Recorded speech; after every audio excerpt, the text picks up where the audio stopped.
So, all eyes on the Regal Trophy here at Craven Park for round one's match of the day. Hulkingston Rovers against Castleford, who've already won a cup this season.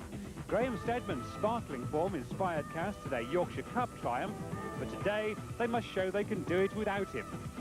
After an appeal, it's a two-match suspension for Steadman for this tackle on Warren Wilson of Halifax. The referee sending Castleford on the Regal Trophy trail without their leading try-scorer. Already missing Lee Crooks. A neck injury means Cas must still wait for the return of this kind of scoring power. And another key figure in both their earlier wins over Rovers this season, Keith England, is also injured this time. So, much responsibility rests on this man, Taweri Nikau, vice-captain of New Zealand and today, captain of Castleford. Yeah, he's a professional player too. He's captain, vice-captain of New Zealand. He's played in 3 countries. He's played in Australia and he's played in New Zealand and also over here. So he's the most experienced player in the team. So that's the reason he's captain. The opposing coach is new to the job, but not to Craven Park. George Fairbairn, for so long a Rovers stalwart on the field, hasn't had an easy time off it. The club's desperate finances forced the departure of 10 players, mostly first-team regulars like Anthony Sullivan, now a Great Britain World Cup winger. The pack has suffered too. The unstoppable Brian Niebling, so valuable in helping less experienced forwards, is back in Australia. So, Fairbairn's young Robins were given their head. There was no other choice. Lee Richardson fighting off the challenge of 3 other hookers. Gary Chatfield, an elusive scrum half. Mick Crane, only 20, at stand-off. Prop Chris Harrison, who's overcome a double broken leg, and winger Julian Barkworth, a rugby union convert. They've taken the task from the scruff of the neck and they've got stuck in, and they're playing individually as well as team. And the inexperience hasn't affected them too much? No, there's times that we've lost a lot of possession with inexperience, but they all want to play football, and they're all shown to me that they want to play. And George Fairbairn has Zook Emma in his 13 for the first time in 2 months following a dislocated shoulder. Chris Harrison is back after missing last week's defeat at St Helens with Achilles tendon trouble. Brother Des moves to the second row, the two starting together for the first time. And at scrum half, it's David Bishop playing his first full game for Rovers for more than a year. Castleford bring John Ray onto the right wing for his first game of the season. Taweri Nikau is at loose forward after easing himself back from injury via the substitutes bench in last week's home defeat by Halifax. And Steadman's replacement is Ian St John Ellis, switching from the wing to his favourite position of fullback. Well, later we'll have Alex Murphy's Huddersfield against his old club St Helens and Rydale York against Sheffield Eagles, plus more pieces in our SCRUMDOWN jigsaw competition.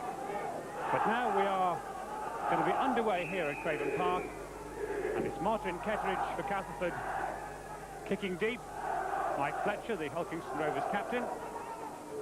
And David Watkins, we're relieved to have a game at all this afternoon. The conditions really, compared to what they were an hour ago, not too bad. Well, they're not too bad at all now. A great drama before, and I hope the game has as much drama in it as we've experienced prior to the kickoff. Ball lost there by Hulkingston Rovers just outside their own 25. Nikau feeding Neil Batty, driving forward. And an early penalty given by Colin Morris from Huddersfield. Our referee this afternoon, who's had to make the decision whether the match should go ahead or not, and he will be on duty in France next week when France play Papua New Guinea, and he'll certainly hope for better conditions than he's seeing here this afternoon.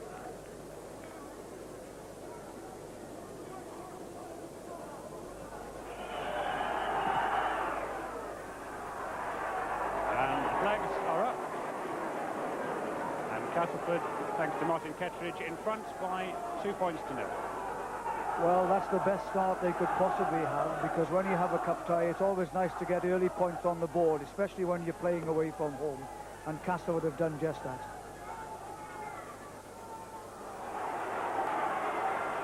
Stephen Sampson making good ground for Castleford, bringing the ball almost out of his own 22. Andy Clark.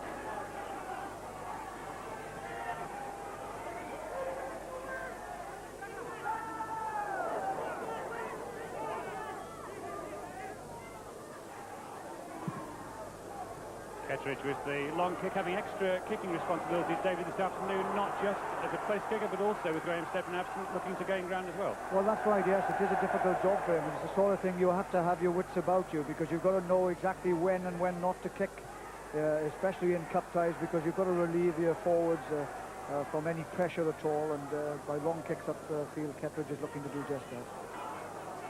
Bishop kicks long, testing Ellis, and a good catch by St. John Ellis.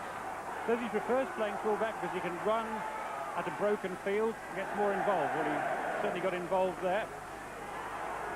I think that is the case, actually. Full-back is a very exciting position to play these days, because you do have the foresight of seeing a broken field in front of you and knowing which option to take. And he certainly takes a lot of options. Dean Sampson.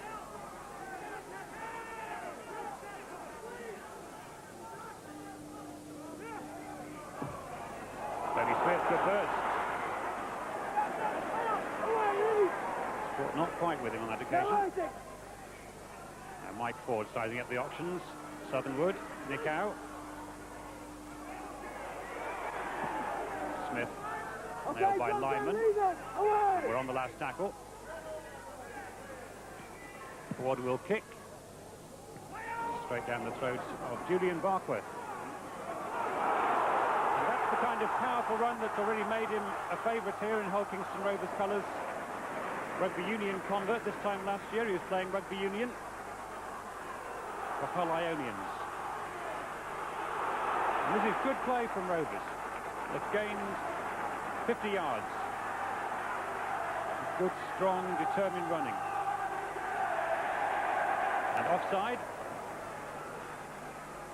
Spotted by Colin Morris. Signal quite clear. Well, that was a superb bit of play then by both sides. Castleford putting a lot of passes together, and then finally not a terribly good kick to the touchline, and Julian Barkworth set off in a long sloping run, beating a number of people, and enabled Hull KR to get a position where now Cass have creeped offside, allowing them now to have a kick at goal. And it'll be Mike Fletcher to attempt to bring the scores level. And he'd certainly fancy his chances from that sort of range. But not this time.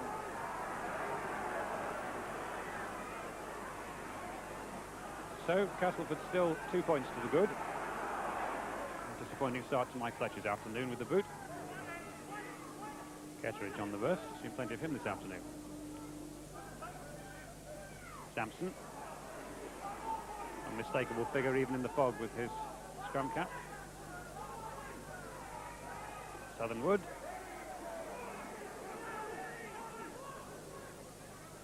You'd have thought, David, when the draw was made that Castleford would have been very hot favourites, but since then they've lost a few men. Rovers have got a few coming back. That's right, yes. There are out three test stars in England, Lee Crooks and, of course, Graham Stedman, and it must have some effect on them, but they've really started off well. They've settled down to a good team game, and they move in the ball well. Neither side have created any chances. Hull KR have gone in and tackled very, very sturdily, but Cass seem to be settling down that little bit better. And they have Rovers pinned back 10 yards from their own line. Soje, well taken. The ball came low to him and he almost got away. And once he's away, there's not much catching him. Emma.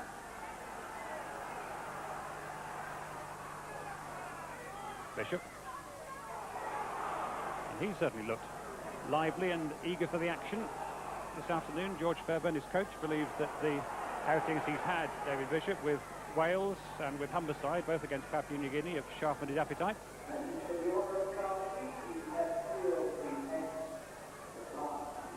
Castleford's put in at the scrum. Colin Morris not happy.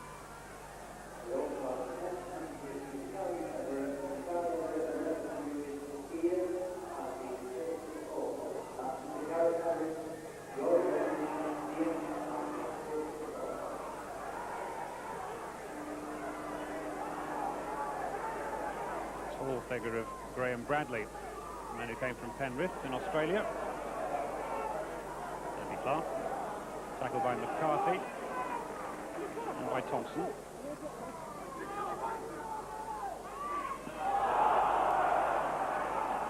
cry of forward from the stands beneath me. The referee isn't interested. Sampson again. There's a planned move here by the look of it. And Passer away with Neil Batty. And they're in under the post with Tony Smith.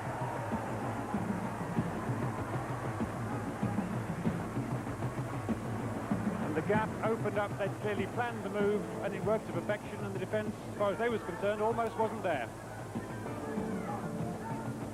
Well, they've certainly settled down quicker, and this was a fine rehearsed move here, because Ford went across the front of everybody. The man comes inside and really shakes off the attackers, but watch for the backing up of Tony Smith. What a superb run he had then to get to the ball and to score to the ball.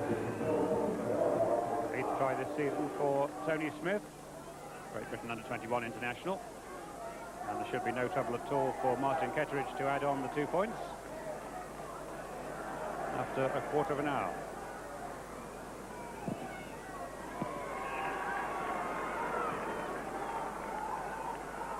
Castleford then 8 points in front, and a very satisfactory start to the afternoon for them and for Martin Ketteridge in particular. Well, a well-rehearsed try this, but it's the angled running of Batty here and the good following up by Tony Smith, which takes him over under the stick.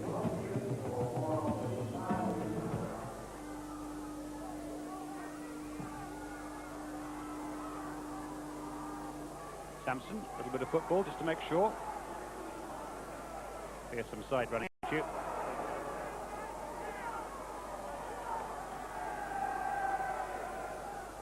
And the Rovers fans now will need to get behind their team, who have already lost twice to Castleford this season, in the Yorkshire Cup and in the Stonesbitter Championship. Yes, the thing is Cass have settled down quite well. It was a well-rehearsed move that created that try then, and their teamwork has been superb. LKR have been going in ones and twos, and perhaps it's time now for them to concentrate a little bit on trying to work their way through this Castleford defence when they have the ball. Des Harrison, the older of the two brothers.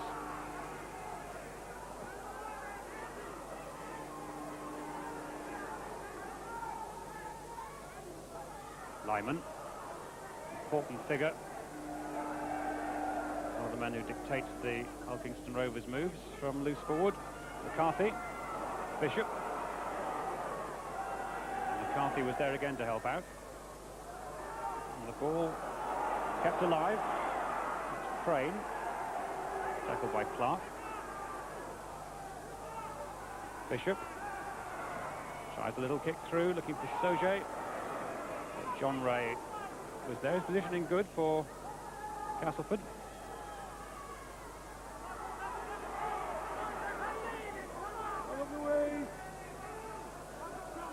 Certainly very, very hard for fans watching to see the details of the play on the far side.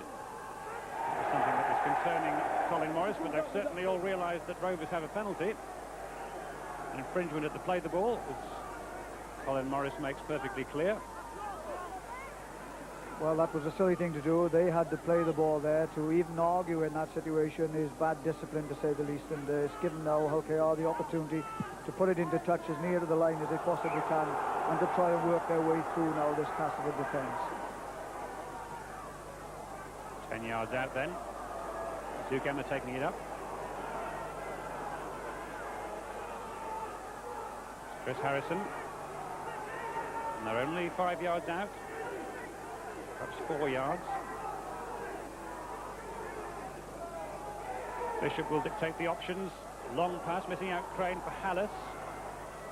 McCarthy, it could be an overlap. McCarthy may go all the way, and he's down. Troy McCarthy. And the man from Australia showing real power and confidence. Well, ill discipline gave him the penalty. From the penalty, they had the tap play the ball. Bishop's long ball didn't quite go to hand. But the way it was picked up here by Graham Hallis, and he superbly put the defence on the wrong foot by passing the other way. And then it was the strength, really, of Troy McCarthy to force his way over. Troy McCarthy, only his second try. His last one came last week against St Helens. So he's having a good time of it in mid-November. And this a more difficult kick for Mike Fletcher than the one he missed from the same side. And he was unlucky. It just didn't curl in the way that he'd planned. So Rovers back in the game. 4 points now the margin. I think what to watch for here, when Bishop passes the long ball, he doesn't go to hand, but when it's picked up by Graham Hallis, instead of running back into the opposition, he flung the ball back against the run of play, a result of which Troy McCarthy picked it up, the defence were caught flat-footed, and he went over. Nickow, captain. Nickow played a role in the Castleford try. He was the man missed out to fool the opposition. Dean Sampson.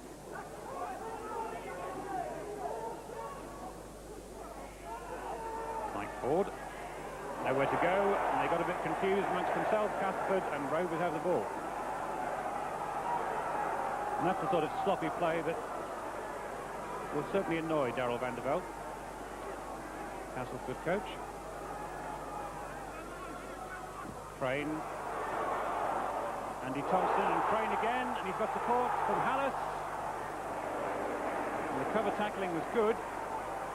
But Rovers still with chances. That's Bishop.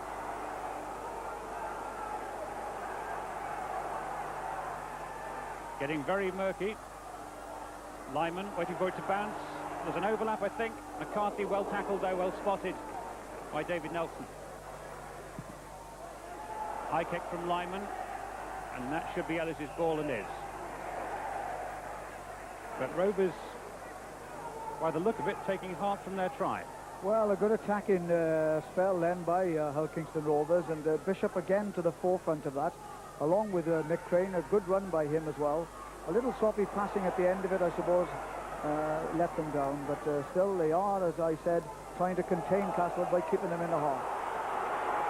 And now Cass have a chance. Clark has support from Simon Middleton, just couldn't release the ball, and the knock on by Kettridge as he tried to support, and the chance is gone.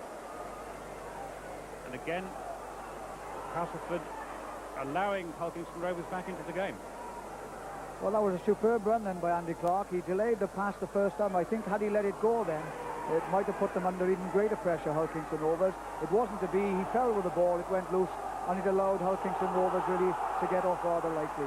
Certainly did seem that Simon Middleton on his left might have been the better option, but that's all gone now. That's all history. And the referee ruling, I think, that we've had a forward pass. And therefore a Castleford put in at the scrum.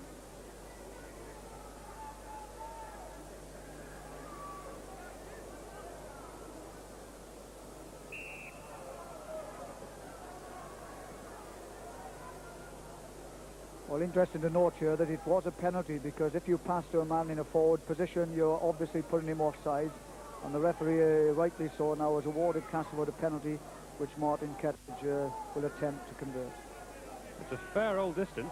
Now, David, you were a goal kicker in your day. There's George Fairbairn watching the action. In your day as a kicker, would the fog have put you up? Would it have any effect on a kick of this distance? I don't think so, really. I think that they know how important it is, and they have to take all the opportunities they possibly can, because you don't get second chances, and this is a chance that he must try and capitalise on.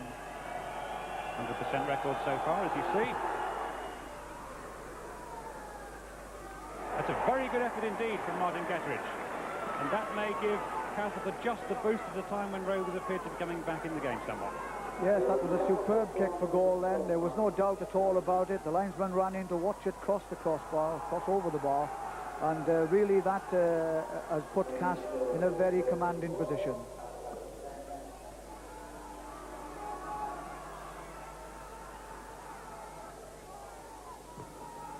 Fletcher restarts. And the ball going straight out of play, and that is sloppy. And certainly George Fairbairn on the Hull Kingston Rovers bench won't be at all happy with that kind of thing. There he is in the background there, slumped back with a beard, just when his team appeared to be coming back into the match. Yes, a silly forward pass which created the penalty, and of course great thought for the kick-off to do that. really is cardinal, and they've been punished for it now. It means that Cass are setting up play well inside Hull Kingston Rovers' half. Sampson taking the ball forward. Particularly disappointing for Rovers, who've tried very hard to create some variety from their kickoffs this season, one of the few clubs who have. Mike Ford. Nick out. And the first is Batty. Ellis supporting the attack. Ford, Nick out. And he'll take some stopping from there. Bishop in there doing the tackling. Coming back this way with Ford. Batty. And Sampson, is he over? Not quite. And the referee has given a penalty. And they're over. And I think under there, it's Graham Southernwood.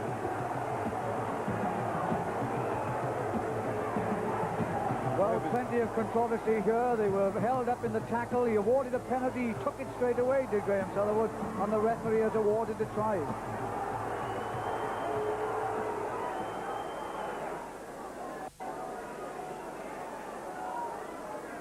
And Martin Kettridge, you put your money, wouldn't you, on him maintaining his 100% record.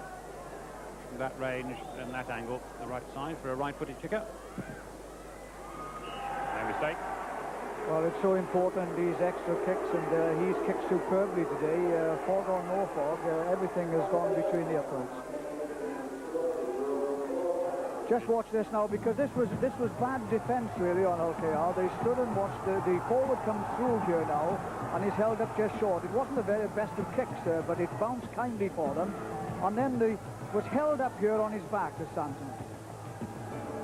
The referee now awarded a penalty for a high tackle.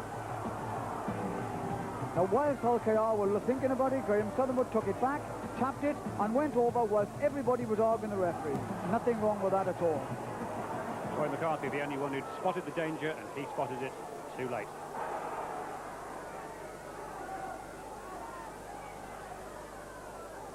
Ellis in the line.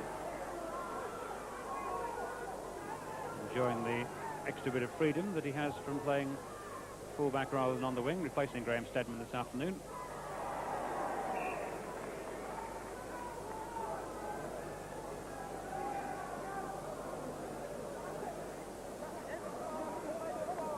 And as the half draws to a close, David, the pessimists, and there were plenty of them around who were suggesting that the game wouldn't finish, at the moment, are looking to have been over-pessimistic. That's right, it doesn't seem too bad at all. In fact, there are times when the fog seems to be clearing completely.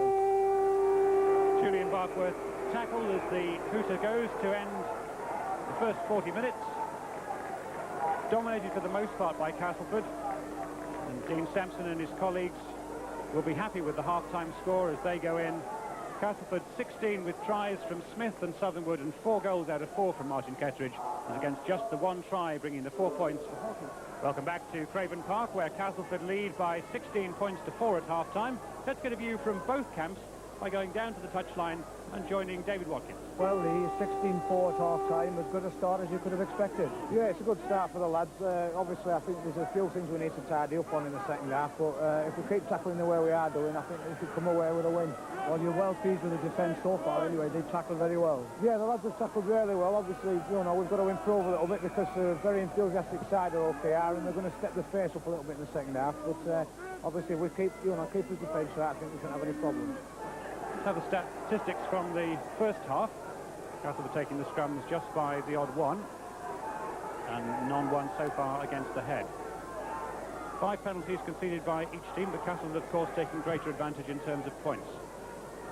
And the handling errors fairly high, but on a cold, foggy day, perhaps that's understandable. Just the 1 more conceded by Hull Kingston Rovers. And it's Castleford playing now from left to right as you watch, trying to make ground inside their own half with Martin Kettridge. Dean Sampson.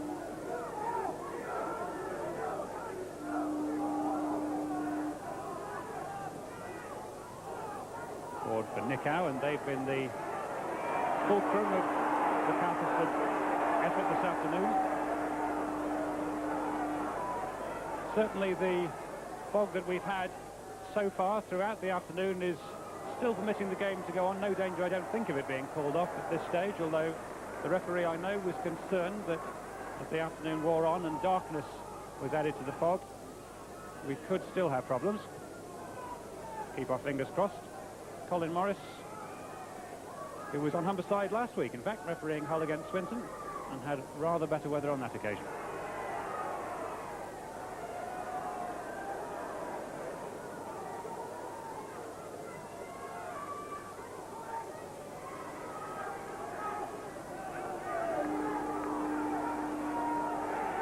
Pleased to see that David Watkins has regained his breath, I think, and rejoined me here on the commentary position. David, very important for Rovers not to concede any early points through sloppy errors at the start of the second half. Well, that's why Jed Byrne did say that. They were rather concerned, and that took a part of the half-time talk. It is important now, of course, for them to get up in the Castleford half. They need an early score, and that really would put them into a good position. Mike Fletcher trying to make a lot of ground on his own and succeeding in doing so. McCarthy. Put to ground by Batty. And the defence of the Castleford pack have been pretty solid so far this afternoon. St. John Ellis enjoying the chance to run.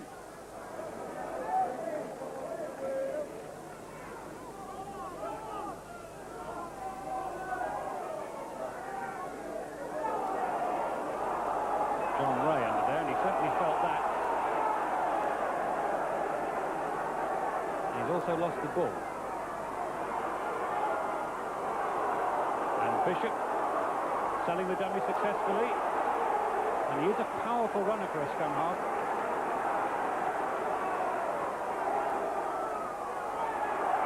I'm sure not quite as fit yet still as he would hope to become after a long layoff. Long pass out, McCarthy, and Julian Barfoot had just gone too far forward to take the pass, because that was a real opportunity there. Yes, it really was. They'd made a lot of ground through Bishop's strength up this left-hand touchline here. When the ball was moved across, there was the overlap, and that was sighted on the outside, but the pass didn't go to hand, and that was unfortunate. Batty finding Mike Ford. And there are chances here for Castleford. Bradley turning back inside, Ford again. And we're on the last tackle. What will Cass do here? Little kick through from Southernwood, and neatly controlled like a footballer by Chris Harrison.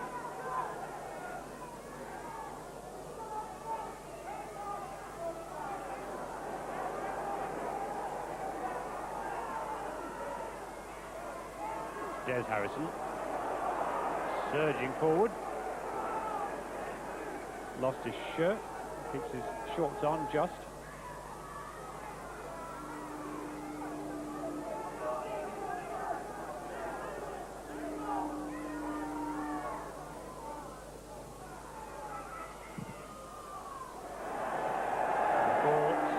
On the full. The cheer goes up from the Castleford contingent below us, who've had to contend with fog and a road crash on the way here to get here, which also held up the referee. Apart from that and the floodlights failing, we've had a very smooth afternoon. Floodlights now, glad to say, back in full working order.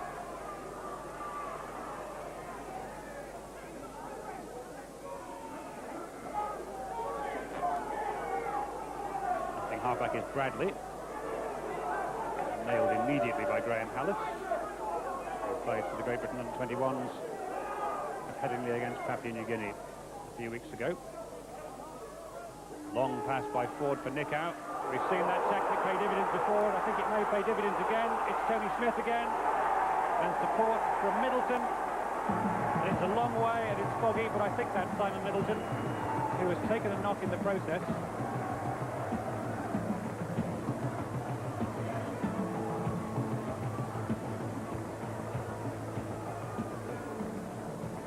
Referee just concerned about the injury injury there, but the try will stand. Well, inevitable, I suppose. They've worked hard at it. They put more together in teamwork. And it's Nicow again there, who steps out of a tackle, steps around the man as well at the same time. A superbly drawn pass, and it's good hands, good backing up, and a good try. So, Martin Kettridge, who has a successful record behind him this afternoon. 4 kicks this week, 4 last week. Can he make it 5 this time? Holkingston Rovers' view. They won't enjoy that sight, as Castleford extend their lead to 22 points to 4. The difference between the two teams have been the inventiveness, really, of the people behind the scrum. And this again is Nicow, a long ball out by Mike Ford, steps out of the first tackle, dances round another tackle, but it's tremendous backing up by the whole line of 3/4, and the ball is passed from man to man to cross over for a try. The Holkingston Rovers substitute, Gary Chatfield, has joined the action. We're just approaching the halfway mark in the second half.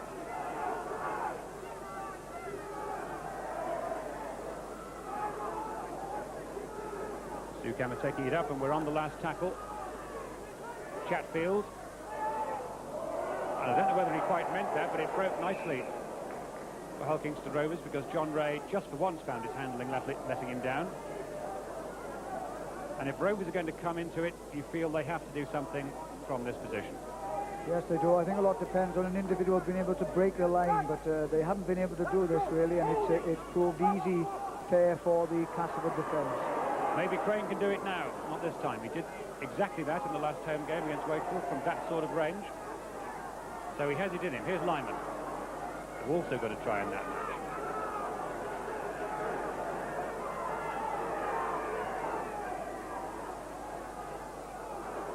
Chris Harrison trying to barge his way over. And they're only, what, 2 yards out?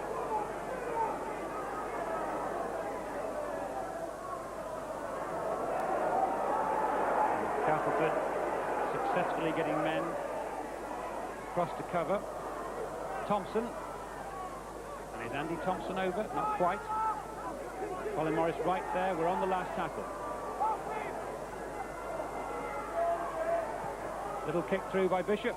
And it's easy enough for St. John Ellis, and he manages to break ground sufficiently. Will he be pushed back over his own line? No. The referee calls held.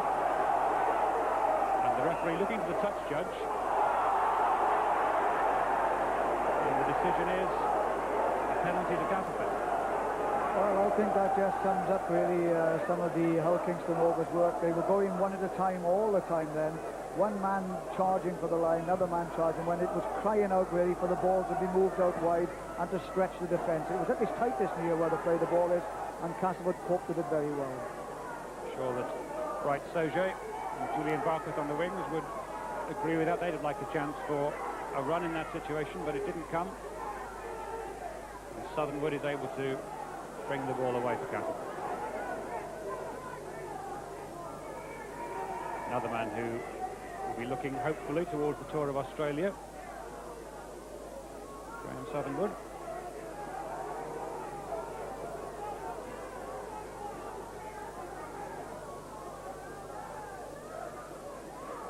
Nick out. Batty finding Smith well, and the support inside. Good handling. The referee says the ball went forward. Marginal decision, but the referee was up with the play. And I think only that could have stopped Rovers from going further behind. Yes, there's much more imagination when the man goes, and Batty's had an exceptionally good game in the second row. He really has been a free running forward in that position, and he's created a number of opportunities, but that's good backing up again. Men either side of the ball carrier, only a forward pass was to bring it all to a halt.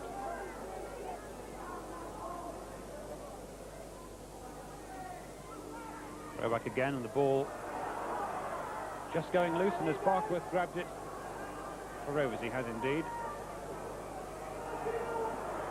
Duke Emma involved on that far side. The crowd go just that little bit quieter when the ball's out on the far side, the crowd on this side, because they find it that much harder to tell what's going on.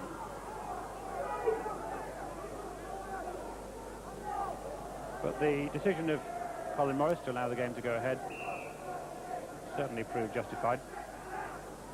And some concern there about the injury. Some considerable concern about the injury to Chris Harrison. The doctor has been called on. He came on very quickly.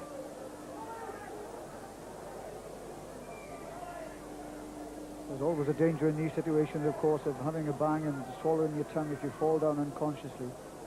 There's certainly concern on the faces.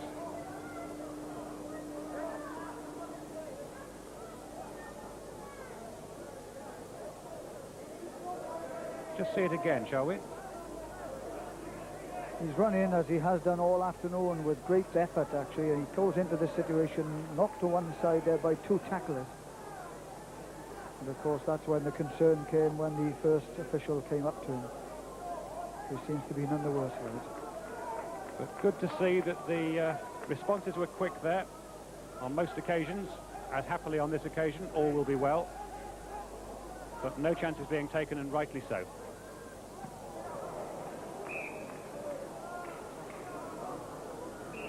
And we talked about no chances being taken. George Fairbairn taking no chances at all, and understandably is going to bring on Paul Vanett in place of Chris Harrison.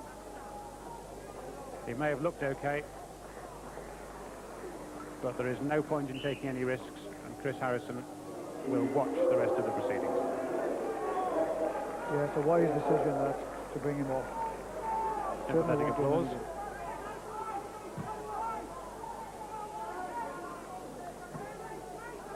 Would you have had a doctor on as quickly as that in your playing day, David? I think it was always the case that they came on rather quickly, but of course they can come on now whilst play is still going on, and that's even a better idea. Richardson finding Des Harrison, who will play on while his brother watches. That's Bishop. And Rovers, I fear it may only be a consolation try now, but the crowd would certainly like to see one. The Rovers contingent, and that's most of them. There's acres of space on this far side, and it's a gift for Julian Barkwood. Is he in? No, he's not. The flag's up. Well, and there's a foot in touch. Well, he didn't score, but I think that was the best idea they've had all afternoon, was to move it out wide, because when they did then, it did create a chance. Apart from that, they have created very few. Let's just watch this again. The ball is moved out very quickly here, and it's a long overhead pass here, which cuts out, look, 1, 2, 3 men, and does at least give him the opportunity to go in for the corner, although he is pulled in the touch, and the touch judge was there to officiate. Great credit to David Nelson, who got across there, spotted the danger, and saved a certain try.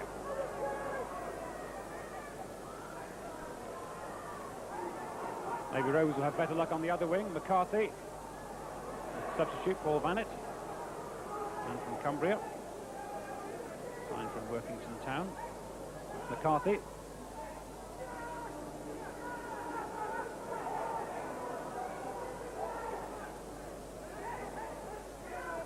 Just a couple of minutes left for Rovers to get themselves on the score sheet again. Des Harrison, still eager. And that's been one of the features of Rovers' play this season, that even in that huge defeat by 70-odd points at Halifax, they never gave up. And that's something that endears them to their supporters, and quite rightly so. Chatfield. Mike Fletcher, well taken off the bounce. McCarthy, is he in for a second try? It's Bright Soje. And that was neatly done by McCarthy, slipped the ball inside, and credit to Soje for the support. They've been so predictable, and we have said all along that to move the ball out would have been a far better option to have taken. Now, they've done it in the last few minutes. They nearly scored in the last time they did it. This time, it was Soje who came inside to take the gift of a try. Right, Soje, his parents fly in from Nigeria to see him play as often as they can.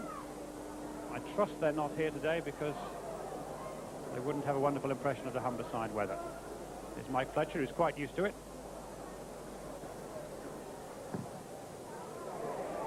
And almost in the last minute, he gets his first points on an afternoon where he was hoping for 10 to make 1,000 for his club. So, Hulkingston Rovers 10, Castleford 22 with only seconds to go.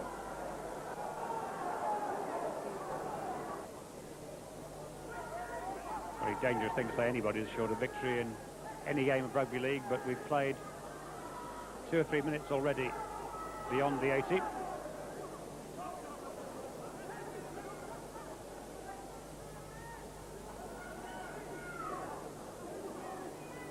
And that we played at all is something that wasn't to be expected at all at 2 o'clock. So 3,500 people who've come through the fog have seen Castleford make their way successfully, and let it be said, fairly comfortably by a 12-point margin into the next round. And David Watkins can tell us where he thought the match was won and lost. David? Well, it was without any doubt the superior teamwork of Castleford producing a good early try. They contained the Hulkingston Rovers, who, it must be said, for most of the afternoon was far too predictable. So there's the facts and figures of the afternoon. 22 points for Castleford tries from Smith, Southernwood and Middleton. 5 goals from Martin Kettridge. A good afternoon with the boot. Just the 2 tries from McCarthy and Soje late on. 1 goal for Mike Fletcher. Hulkingston Rovers 10, Castleford 22. And we did the right things, really. Our kicks were nice and deep. We had a good kick and chase game, which obviously pays dividends in the end. And their forwards, they couldn't really get out there on 25. If we feel the conditions are going to be bad, we tend to train in those conditions during the week. We prepare well. We do a preparation, we generally get the results. So not too much of a problem for us there. I don't think we moved up as quick as we've planned on all week.